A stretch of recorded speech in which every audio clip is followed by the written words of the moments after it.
ఒక రైతు పొలంలో ఒక చిన్న చీమ గింజలు మోస్తూ తన గూటికి తీసుకుని వెళ్తుంది. అది తీసుకుని వెళ్తుంటే రైతు చూసి నవ్వాడు. ఒక రోజు భారీ వర్షం వచ్చి రైతు గింజలన్నీ నీటిలో కొట్టుకుపోయాయి.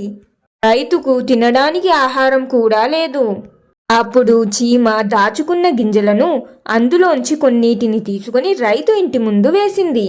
రైతు అది చూసి ఆశ్చర్యపోయాడు. అప్పుడు చీమ రైతుతోటి ఇలా అంది, అంకుల్, ఈ గింజలను తీసుకొని మీరు ఆహారం వండుకొని తినండి. చాలా సంవత్సరాలుగా మీ పొలంలోని గింజలనే నేను తింటూ బ్రతుకుతున్నాను. మీకు తెలియకుండానే మీరు నాకు ఎంతో సహాయం చేశారు.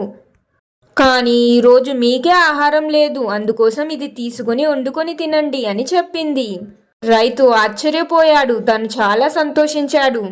మోరల్ ఆఫ్ ద స్టోరీ: మనకు తెలియకుండా ఒకరికి జరిగిన సహాయం అయినా సరే, లేదా మనం చేసిన సహాయం అయినా సరే, ఏదో ఒక రూపంలో మళ్ళీ మనకే తిరిగి వస్తుంది.